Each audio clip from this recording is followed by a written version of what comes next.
जय हिंद। स्वागत है आपका हमारे इसी पाठशाला सेंटर यूट्यूब चैनल में। आगामी 11 तारीख को सीजीपीएससी का पेपर है। इसके मद्देनजर रखते हुए हम छत्तीसगढ़ के जो प्राचीन इतिहास है वो अभी जब जो प्रश्न पूछे गए हैं उसको हम एमसीक्यू फॉर्म में आपके समक्ष रख रहे हैं, है ना, जो आपकी रिवीजन के लिए बहुत अच्छा साबित होगा।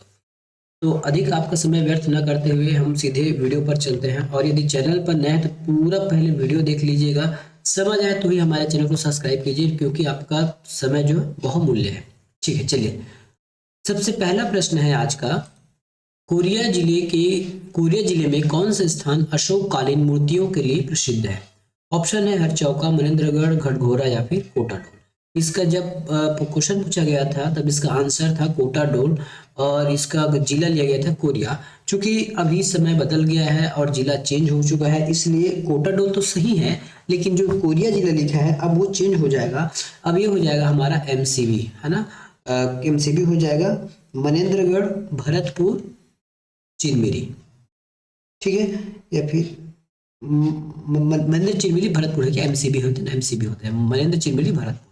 इस प्रकार का हमारा जो नया जिला जो बना है कोरिया से कटकर, ये वहां आ जाएगा मनेन्द्रगढ़, भरतपुर, चिरमिरी। अगला प्रश्न। निम्नलिखित कथन को पढ़िए। प्राचीन छत्तीसगढ़ का उत्तरी भाग मौर्य साम्राज्य में सम्मिलित था।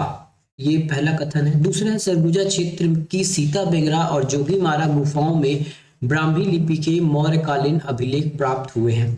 तीसरा कथन है अशोक के कलिंग अभिलेख से भी इसकी पुष्टि होती है। तो अशोक के जो कलिंग अभिलेख है उससे इसकी पुष्टि लगभग नहीं होती है। जब अशोक थे, है ना, कलिंग जीतने आए थे, उस समय जीतने के बाद जो छत्तीसगढ़ का जो ऊपरी हिस्सा है जहाँ सरगुजा सा रियासत था, वहाँ के भूभाग को भी अशोक ने अपने साम्राज्य में मिला लिया था। तो प्राचीन छत्तीसगढ़ का उत्तरी भाग शामिल है, ये तो सही है। दूसरा, सरगुजा क्षेत्र के सीता बेंगरा और जोगीमारा गुफाएं ब्राह्मी लिपि के मिले, ये भी सही है। लेकिन अशोक के कलिंग अभिलेख से छत्तीसगढ़ का या फिर छत्तीसगढ़ के भूभाग का या फिर सरगुजा के भूभाग का मिलना या फिर उसमें ऐड होना कहीं भी पुष्टि नहीं करता है, तो ये वाला ऑप्शन गलत हो जाएगा। अब तीन गलत है, देखिए जहां जहां तीन लिखे उसको उड़ा दीजिए। ये तीन और ये तीन, है ना, और दो सही है तो एक और दो सही होगा, ऑप्शन नंबर बी। अगला प्रश्न। छत्तीसगढ़ से कहां से प्राचीन थिएटर के अवशेष मिले हैं? प्राचीन थिएटर के अवशेष हमको कहां से मिले हैं? इसका आंसर हो जाएगा हमारे पास रामगढ़ से।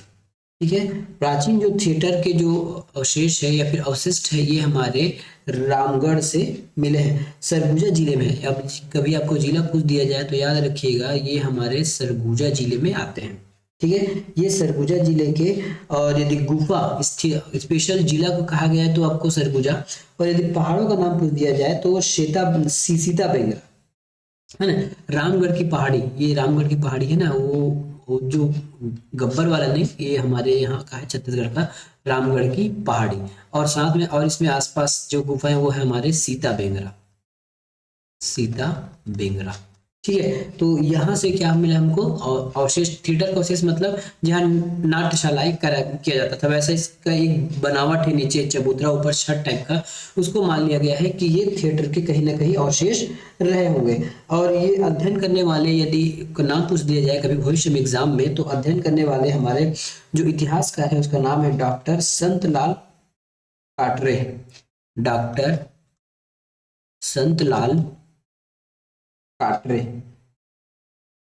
कटारे। ठीक है, डॉक्टर संतलाल कटारे ने इसको किया है, पुष्टि किया है कि ये थिएटर हो सकता है। इसी रामगढ़ पहाड़ी पर स्थित जोगीमारा गुफा में, है ना। अब ये रामगढ़ का पहाड़ी है तो रामगढ़ की पहाड़ी में आपके सीता बेंगरा है ना। अब साथ में एक और गुफा है जिसका नाम है जोगीमारा गुफा, जोगी मारा, है ना।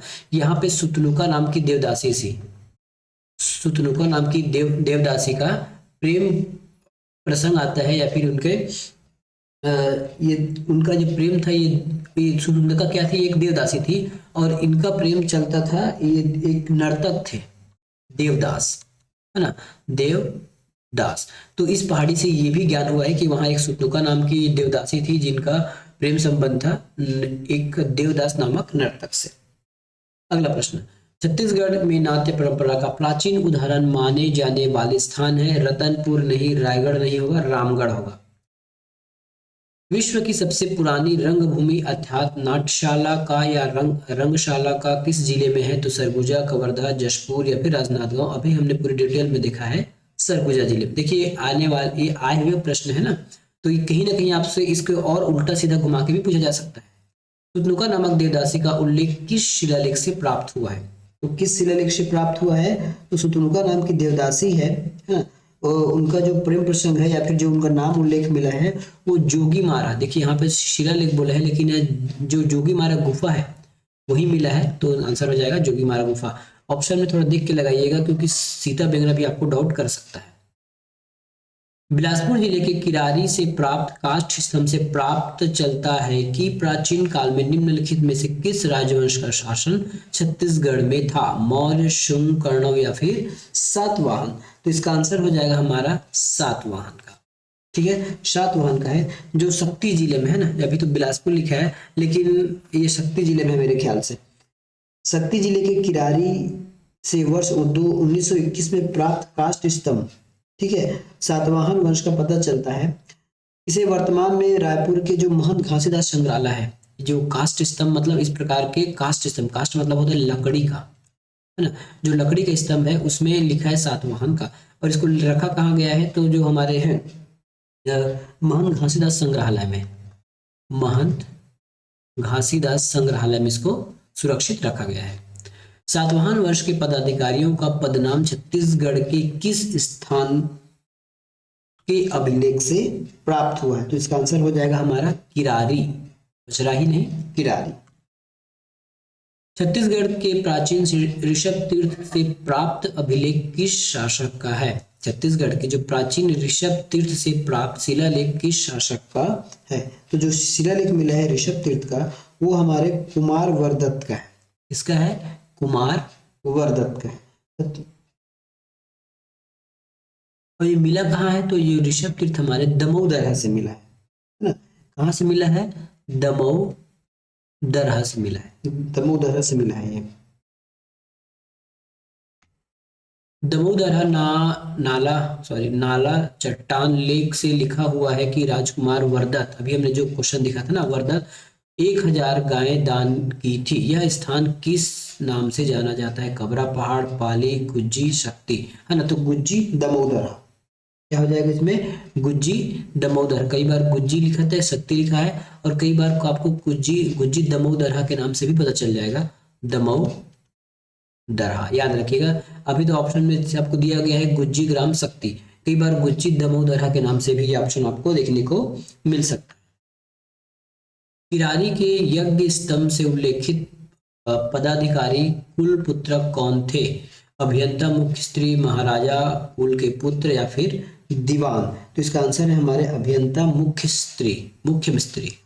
किरारी के जो यज्ञ स्तंभ से उल्लेखित जो पदाधिकारी का जो नाम है कुल पुत्र कौन है? तो ये अभियंता या फिर मुख्य मिस्त्री है।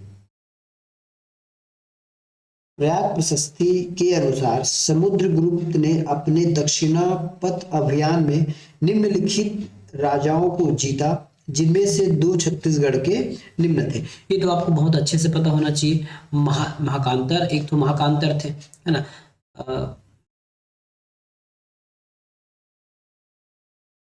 ठीक है, तो सबसे पहले कौशल के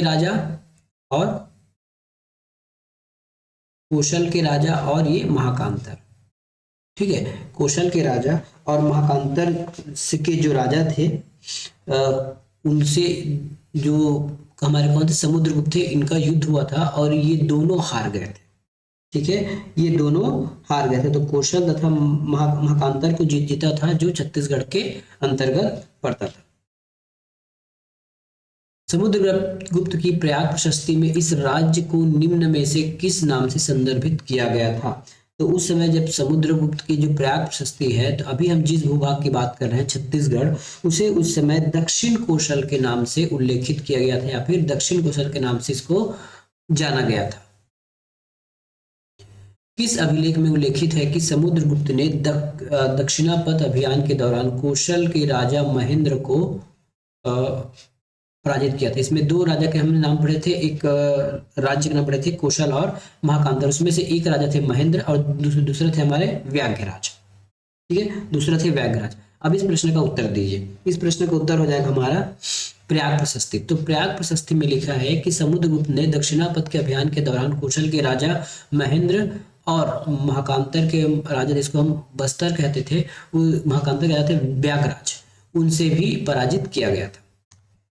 समुद्रगुप्त के दक्षिण अभियान के पराजित कौशल राज्य का राजा निम्नलिखित में से कौन था? तो कौशल राज्य का राजा कौन था उस समय? महेंद्र था। ये कौशल राज्य के राजा थे और जो व्याघ्रराज थे हमारे महाकांतर से, महाकांतर, उसको बस्तर के नाम से भी जानते थे, महाकांतर। निम्नलिखित कथन को पढ़िए। समुद्र की प्रयाग प्रशस्ति में छत्तीसगढ़ को कौशल गया। समुद्रगुप्त ने अपने दक्षिण अभियान में कौशल के राजा महेंद्र को पराजित किया। इसने इस राज्य को अपने साम्राज्य में सम्मिलित कर लिया। अब ये तीनों सेक्शन है, आपको तीनों में से पूर्ण भाषा है, इसको आपको आंसर करना है। तो इसका आंसर हो जाएगा कि समुद्र से प्रयाग प्रशस्ति उसको दक्षिण कौशल कहा गया है, यदि पूरा पूरा कहा जाए तो उसको दक्षिण कौशल कहा गया है। तो ये सही है। समुद्रगुप्त ने अपने दक्षिण अभियान में कौशल के जो राजा थे महेंद्र, उसको भी पराजित किया, और साथ साथ में जो बस्तर के राजा थे व्याघ्रराज, उसको पराजित किया। लेकिन ये तीसरा वाला गलत है कि इसने इस राज्य को अपने साम्राज्य में शामिल कर लिया। ऐसा कुछ भी नहीं हुआ था। ठीक है, ऐसा कुछ भी नहीं हुआ था। महाकांतर के किस राजा को समुद्रगुप्त ने हराया था? तो महाकांतर के व्याघ्रराज को हराया था। और ये महेंद्र कहाँ थे? तो महेंद्र हमारे कौशल के थे, जिसको हम दक्षिण कौशल के नाम से भी जानते हैं। छत्तीसगढ़ के बानगढ़ में निम्नलिखित गुप्त शासक का सिक्का प्राप्त नहीं हुआ है। ठीक है, तो कहां से गुप्त शासक का सिक्का प्राप्त नहीं हुआ है? तो ऑप्शन नंबर है सी। ठीक है, छत्तीसगढ़ के बानगढ़ से स्कंदगुप्त का सिक्का प्राप्त नहीं हुआ है। बाकी जितने भी हैं, कच्छ है, चंद्रगुप्त है और समुद्रगुप्त है, इनका सिक्का यहाँ से मिला है बानगढ़ से। इस राज्य में कांच गुप्त के सिक्के किनमें से कहाँ प्राप्त हुए थे? है ना, इस राज्य के कांच गुप्त के सिक्के कहाँ से प्राप्त हुए थे? तो कांच गुप्त के जो सिक्के थे वो बानगढ़ से प्राप्त हुए थे। एग्जाम में आया वो प्रश्न है, 2021 में इसको पूछा गया। पहली आपको ये लग सकता है कि कांच गुप्त कौन है, तो उस समय कोई गुप्त के राजा या फिर कोई राजकुमार रहे होंगे। और ये जिला पूछा जाए तो जो बानगढ़ है हमारे दुर्ग जिले से संबंधित है या फिर दुर्ग जिले के अंतर्गत आता है। बस्तर के नल राजाओं की राजधानी निम्नलिखित में से कौन सी थी? बस्तर की नल राजाओं की राजधानी निम्नलिखित में से कौन थी? पुष्करी, बस्तर, दंतेवाड़ा या फिर कांकेर। इसका आंसर हो जाएगा ए, पुष्करी। बस्तर के जो नल राजा थे उसकी राजधानी थी पुष्करी, जिसको हम कोरापुट के भी नाम से जानते हैं। कई बार आपको ऑप्शन में पुष्करी के स्थान पर कोरापुट भी दिया जा सकता है। क्या चीज? कोरापुट। ठीक है, कोरापुट के नाम से भी दिया जा सकता है। इनमें से कौन सा शासक दक्षिण कौशल के नल वंश से संबंधित है? तीवरदेव, विलासतुंग, हर्षगुप्त, प्रसन्नमाता या फिर उत्पल देव। तो इसके आंसर हो जाएंगे हमारे विलासतुंग। ये हमारे क्या थे? नल वंश के राजा थे। जो विलासतुंग है ये क्या थे? नल वंश के राजा थे। तो नल वंश के कुछ कुछ राजा के नाम मैं यहाँ लिख देता हूँ ताकि आपको बाद में दिक्कत ना हो। एक होता है शिशुक। ठीक है, हो सकता है मे बी कि आपके ये लाइन से या फिर क्रम से ना हो, लेकिन इसको याद कर लीजिएगा। शिशुक, व्याघ्रराज,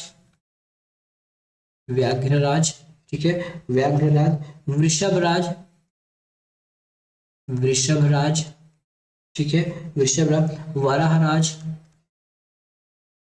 वराहराज, उसके बाद है आपके भौदत्त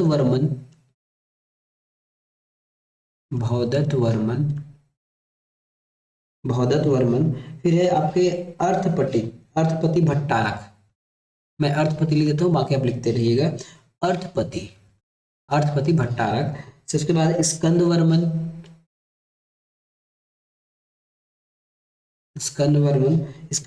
के बाद है आपका स्तंभराज, ठीक है, स्तंभराज। उसके बाद है नंदराज, नंदराज के बाद पृथ्वीराज, पृथ्वीराज के बाद है आपके विरूपाक्ष, विरूपाक्ष के बाद आपके आपका है विलासतुंग, विलासतुंग। साथ में अन्य है आपके पृथ्व्याग्रराज, भीमसेन, नरेंद्र थलपर। ये कुछ राजाओं के नाम है जो नल वंश से संबंधित थे। राजीव लोचन मंदिर का निर्माता विलासतुंग निम्न में से किस प्राचीन राजवंश से था? तो वो नल वंश से संबंधित था। अगला प्रश्न, निम्नलिखित कौन सा ऐतिहासिक साक्ष्य छत्तीसगढ़ के प्राचीन इतिहास का महत्वपूर्ण स्रोत है? सांची का अभिलेख, हाँ सांची का अभिलेख हमारे यहाँ का नहीं है। राजिम अभिलेख, मंदसौर अभिलेख या फिर उदयगिरी अभिलेख, उदयगिरी भी हमारे यहाँ का नहीं है, इतना तो हम श्योर हमको पता है। अब दो ठो देख लीजिए, राजिम और मंदसौर अभिलेख, राजिम और मंदसौर अभिलेख, तो हमारा आंसर बैठता है राजिम के लिए, ये मंदसौर भी हमारे यहाँ का नहीं है। राजिम अभिलेख जो ऐतिहासिक साक्ष्य प्राचीन के महत्वपूर्ण स्रोत है, यहाँ से किसका मिलता है? तो विलासतुंग का, क्योंकि उन्होंने राजीव लोचन मंदिर का निर्माण कराया था। तो कौन से राजा मिलते हैं? विलासतुंग का, विलासतुंग राजा के बारे में यहाँ पे चर्चा मिलती है। रिद्धिपुर ताम्रपत्र और केसरी बेड़ा ताम्रपत्र छत्तीसगढ़ कौशल के किस राजवंश के सशक्त ऐतिहासिक प्रमाण है? नल वंश, रासुल तुल्य वंश, शरभपुरी या फिर निम्नलिखित में से कोई नहीं। तो इसका आंसर होगा नल वंश, नल वंश से संबंधित है यहाँ के जितने भी हमारे अभिलेख है, ठीक है, जितने भी मेरे अभिलेख है। तो नल वंश से कुछ जानकारी मिलती है, उसका अभिलेखों के नाम कुछ इस प्रकार है। पहला तो है हमारे ऋषितपुर ताम्रपत्र और केसरी बेड़ा ताम्रपत्र, ठीक है। उसके बाद कुछ और है जो है पंडिया पाथर, ठीक है, पंडिया पाथर अभिलेख, पंडिया पाथर अभिलेख, ठीक है। और एक और है इसमें है पोड़ागढ़ अभिलेख, पोड़ागढ़ अभिलेख। और लास्ट है हमारा राजिम अभिलेख, जो अभी हमारा आंसर है। तो ये जो 5 अभिलेख है ना, ये जो 5 अभिलेख है, यहाँ से हमको नल वंश की जानकारी मिलती है। पहला रिद्धिपुर, केसरी बेड़ा, पंडिया पाथर, पोड़ागढ़ और राजिम अभिलेख। तो यहाँ से हमको क्या मिलता है? जानकारी मिलती है नल वंश की। अगला प्रश्न, नल वंश के शासकों की स्वर्ण मुद्राएं कहाँ से मिली थी? नल वंश की शासकों की जो स्वर्ण मुद्राएं हैं वो कहाँ से मिली थी? तो ये मिला था हमको अड़ेगा केस काल से, ठीक है, अड़ेगा केस काल से हमको नल वंश की शासकों की स्वर्ण की मुद्राएं मिली थी। तो आज की वीडियो में हमने यही तक देखा कि कुछ हमने 30 प्रश्न किए, इसमें से पूरे प्राचीन छत्तीसगढ़ से जो प्रश्न अभी तक पूछे गए हैं उसको हमने चर्चा किया है। इसके बाद मात्र एक और वीडियो आएगा प्राचीन इतिहास के ऊपर, जिसमें हम जो छत्तीसगढ़ के स्थानीय राजवंश थे उसके बारे में एमसीक्यू के फॉर्म में चर्चा करेंगे। यदि आपको इसका डिटेल वीडियो चाहिए विद प्रूफ के साथ कि कौन सा बुक से पढ़ना है, कहाँ से पढ़ना है, यदि इसके चाहिए तो आप जरूर सीजीपीएससी एग्जाम के बाद हमको कमेंट करके बताइएगा। जरूर इसका एक डिटेल क्लास चलेगा, एकदम डिटेल से। हम उसमें ये भी बताएंगे कि ये सोर्स हम कहाँ और किस बुक से ले रहे हैं। मिलेंगे नेक्स्ट वीडियो में, धन्यवाद।